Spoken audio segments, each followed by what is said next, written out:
बीडमधनं एक मोठी बातमी आहे। संतोष देशमुख हत्या प्रकरण आणि खंडणी प्रकरणी मुख्य आरोपी सुदर्शन घुलेला 31 जानेवारीपर्यंत एसआयटी कोठडी सुनावण्यात आली आहे। बीड जिल्हा विशेष मकोका कोर्टानं घुलेला कोठडी सुनावली।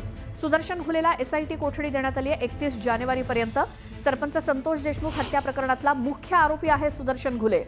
डिजिटल एव्हिडन्स प्राप्त झाल्यामुळे बीडच्या न्यायालयामध्ये युक्तिवाद झाला आणि सुदर्शन घुले आता न्यायालयीन कोठडीतनं पुन्हा एसआयटी कोठडीमध्ये असणार आहे।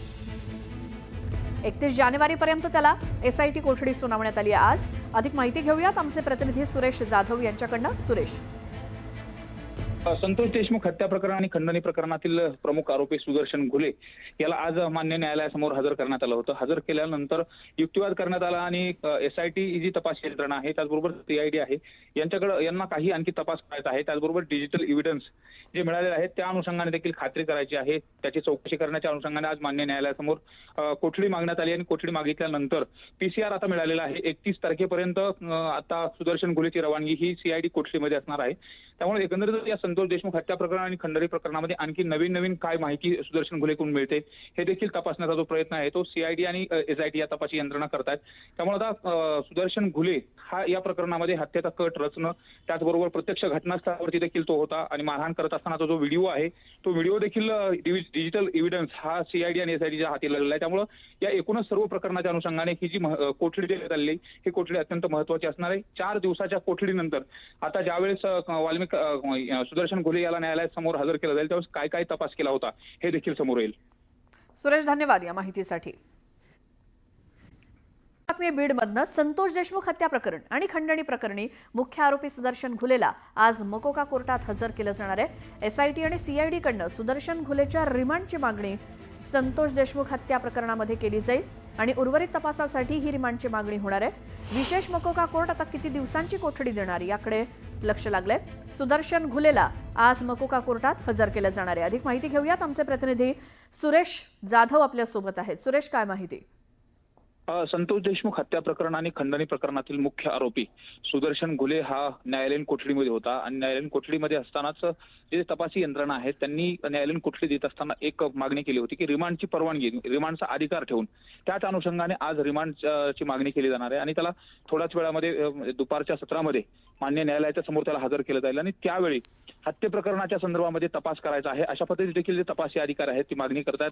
त्यामुळे आता नेमकं माननीय मकोका न्यायालय, विशेष मकोका न्यायालय हे आता सुदर्शन घुलेला किती दिवसाची कोठडी देणार हे देखील पाहणं महत्त्वाचं आहे। खंडणी प्रकरणामध्ये आणि हत्या प्रकरणामध्ये एकत्रित मकोकाची कारवाई करण्यात आल्यानंतरही सुदर्शन घुलेची पहिलीच रिमांडची मागणी करण्यात आलेली आहे। त्यामुळे एकंदरीत संतोष देशमुख हत्या प्रकरणाचा कट कशा पद्धतीने रचला, त्याचबरोबर जे हत्यारं कोणते वापरले होते आणि इतर जे काही तपास आहे ते तपास करण्याच्या अनुषंगाने आज जे सीआयडी आणि एसआयटी या तपासी यंत्रणा आहेत महत्त्वाची आज आतापर्यंत काय तपास केला हे देखील मान्य न्यायालयासमोर मांडतील आणि इथून पुढे आणखी कोणता तपास राहिला आहे त्या संदर्भातले देखील जे मुद्दे आहेत ते महत्त्वाचे मानले जाणार आहेत। त्यामुळे एकंदरीत आज सुदर्शन घुलेच्या अनुषंगाने काय तपास बाकी आहे आणि तो कुठला मुद्द्यावरती केला जाणार आहे हे देखील मान्य न्यायालयाच्या समोर मांडल्यानंतर न्यायालय आता नेमकं कशा पद्धतीने किती दिवसाची रिमांड कोठडी देते हे देखील पाहणं महत्त्वाचं ठरणार आहे। सुरेश, धन्यवाद या माहितीसाठी आणि न्यायालयात हजर केल्यानंतरचे अपडेट सुद्धा आपण घेत राहू। सुदर्शन घुलेला आज मकोका कोर्टात हजर केलं जाणार आहे। शहरातील सौरभ भोंडवे याच्या संशयास्पद मृत्यू प्रकरणानं नवं वळण घेतलंय। या प्रकरणामध्ये वाल्मिक कराडचा हस्तक्षेप असल्याचा आरोप पीडित कुटुंबियांनी केलाय। या संदर्भात अंजली दमानिया यांनी एक्स वर एक पोस्ट केली आहे। तर पोलिसांच्या कारवाईवर प्रश्नचिन्ह उपस्थित करत वाल्मिक कराडच्या सांगण्यावरूनच गुन्हा दाखल करून घेतला नाही असा आरोप सौरभ भोंडवेच्या कुटुंबियांनी केलाय। माझ्या मुलाचा तलावात बुडवून त्याचा खून करण्यात आला, मुख्यमंत्री साहेब आम्हाला न्याय द्या अशी आर्तसाद सौरभची पत्नी आणि आईनं घातली आहे। माझ्या नवऱ्याला त्यांनीच मारलं। कशामुळे हे झालं असावं आणि काय घडलं होतं त्या दिवशी, कधी तुम्हाला हे सगळं कळलं? आम्हाला रात्री 6 वाजून 14 मिनिटांनी कॉल आला होता त्यांचाच। त्यावेळेस खूप आरडाओरडा ऐकायला येत होता। माझ्या नवऱ्याला न्याय मिळाला पाहिजे। तो खरंच बुडालाच नाही सर, तो म्हणजे कधी पोहत नव्हता आणि त्याला पाण्याचं माहीतच नाही ना काही। बीडला राहिल्यामुळं काय माहिती असं खेड्यापाड्याचं काही, म्हणून त्याने काय केलं तिघांनी त्याला बुडवून मारलं आणि हे जर पोहून बुडतोय तर हे मुलं आम्हाला फोन करतात, कळवितात अशाने असं झालं म्हणून।